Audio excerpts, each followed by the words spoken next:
dalam eksepsi, menolak eksepsi termohon dalam pokok perkara, menolak permohonan pra peradilan seluruhnya, membebankan kepada pemohon untuk membayar biaya perkara sejumlah nihil.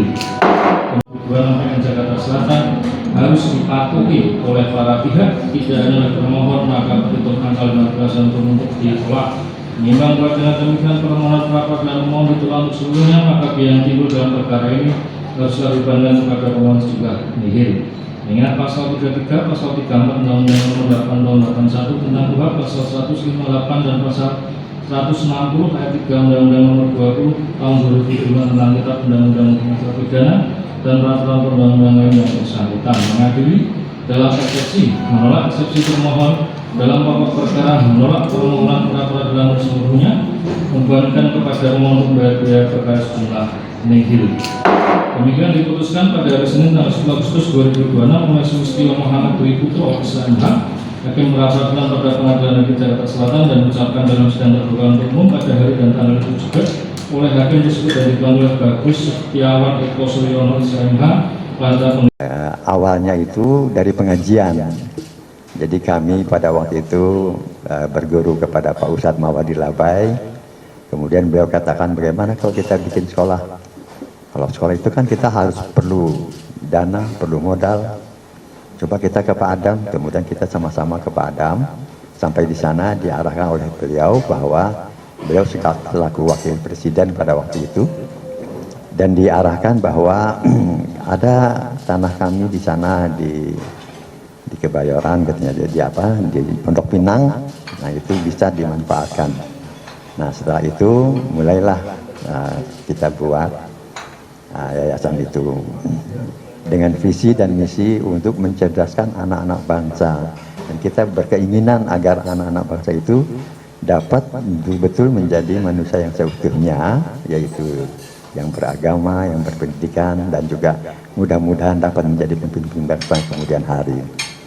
Nah setelah kami dirikan pada waktu itu visi dan misi yaitu untuk mencerdaskan anak-anak bangsa, dan kemudian berjalan waktu, sedikit demi sedikit kami mulai membangun, ya sedikit demi sedikit kami mulai membangun. Nah mulailah pada waktu itu 1, 2 atau akhirnya banyak juga siswa yang kami terima pada waktu itu. Dan pada hari ini, saat ini hanya saya sendiri yang tinggal sebagai pendiri awal. Itu kami berlima. Jadi yang berempat itu Ustadz Mawadi Labai, Pak Mawadi Rifai, Pak Hari Dahlan Syafri, kemudian Pak Oto Malik, dan hanya saya lah yang masih hidup saat ini. Dan alhamdulillah bahwa masih melihat sekolah yang kita dirikan itu bisa berjalan dengan baik. Memang pada awalnya, pada waktu itu siswa kami itu sempat banyak juga. Mungkin sejumlah kurang lebih sampai 2.500 orang sampai siswa itu. Alhamdulillah mungkin ya sekarang ini mungkin tinggal sekitar 500-an gitu ya. Karena banyak juga sekolah-sekolah lain yang didirikan. Nah keinginan juga seperti yang tadi diutarakan oleh beliau bahwa bagaimana perasaan kami pada saat ini mendengar adanya masalah yang terjadi di sekolah kita. Memang sangat sedih sekali.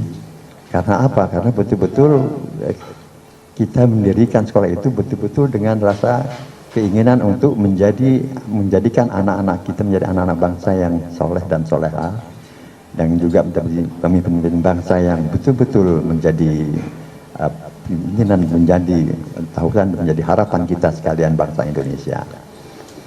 Dan juga saya dengar juga adanya hal-hal yang kurang menarik di situ.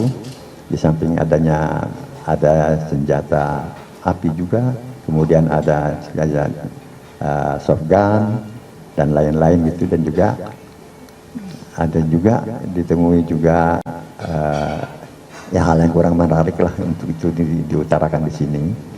Ya seperti misalnya ada beberapa hal yang kurang menarik, yang tidak baik untuk sekolah kita sebagai sekolah Islam. Ya mudah-mudahan itu semua bisa diselesaikan dengan cara yang sebaik mungkin. Karena harapan kami ya mudah-mudahan sekolah kita ini dapat kembali sesuai dengan tujuan daripada kami pada waktu itu untuk mendirikannya, yaitu ingin mencetak anak-anak daripada sekolah kita ini menjadi anak-anak yang soleh dan solehah dan juga menjadi pemimpin bangsa di kemudian hari. Dan kami yakin pula mungkin di antara siswa-siswa itu mungkin ada yang juga sudah menjadi pemimpin saat ini. Ya mudah-mudahan ya semoga kita semua berkehendak dan berkeinginan agar mudah-mudahan seperti apa yang kami harapkan. Nah kemudian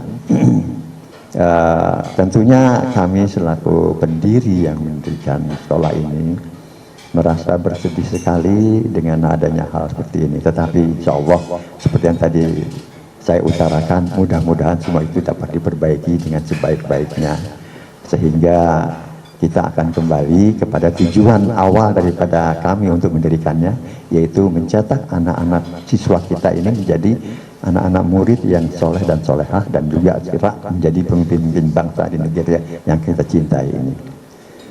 Itulah Pak sedikit. Terima kasih. Ya. Baik. Terima kasih Pak Yan Sofyan selaku salah satu pendiri. Selanjutnya silakan Pak Alfon Kurnia Palma.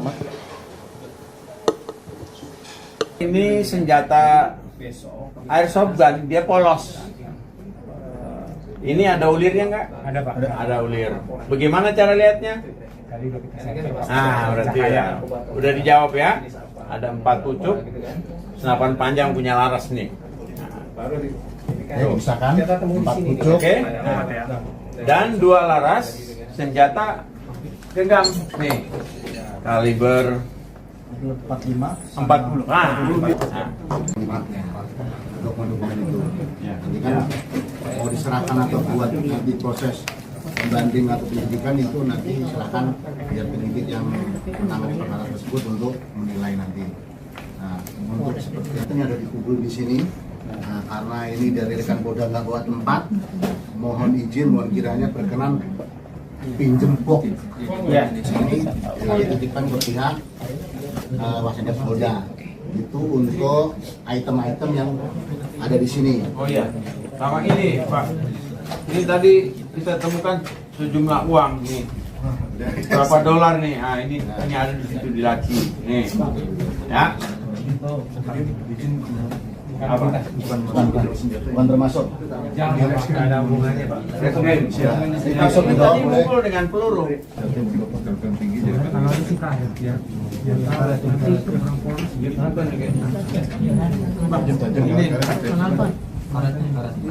Ini senjata airsoft gun, dia polos.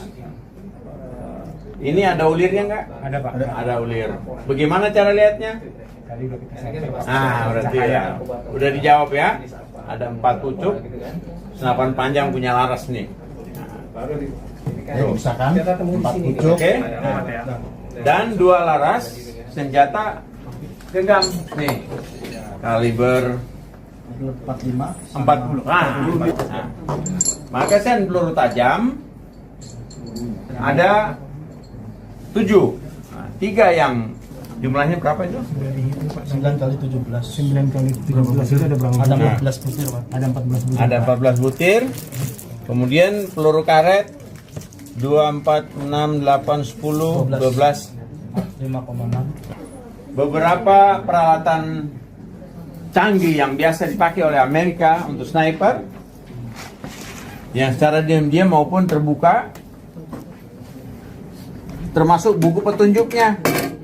Nah, kita lihat tuh, nih tuh, lengkap sudah. Saya jadi berpikir orang ini mau pakai untuk kejahatan di mana ya? Nah, karena ini bukan tempat untuk merakit dan membuat di sini, ini sekolah. Kalau kita di anggota pegang senjata, kartu yang lama tuh digunting. Oh ini kok tidak? Nah, di mana dia? Yang mana? Aksesoris ya? Ada berapa banyak? Gitu. Embarkasi barang senjata api dari luar. Kok bisa gitu dia punya kartu ini? Dengan ketua yayasan yang sudah kami pecat. Jadi lokasinya begitu. Ini ketua yayasan sudah kami pecat. Jadi ketika mereka mau bongkar-bongkar barang-barang mereka yang itu kemudian ditemukanlah pada tanggal 10-11 yang lalu. Kemudian sekarang ini ruangan dia yang masih terkunci, yang kuncinya dibawa oleh dia. Kemudian kita minta pendampingan dari Polres, ternyata ditemukan lagi senjata, ditemukan lagi peluru, ditemukan lagi alat cetak peluru, ditemukan juga terkait dengan narkoba. Jadi kami minta kepolisian untuk sangat serius mendalami proses ini. Selain proses narkobanya, juga adalah ini berkaitan senjata karena berkaitan dengan keamanan nasional. Mungkin itu teman-teman sekalian. Jadi alasan dipecat itu adalah karena ditemukan adanya indikasi penyalahgunaan keuangan yayasan untuk kepentingan pribadi.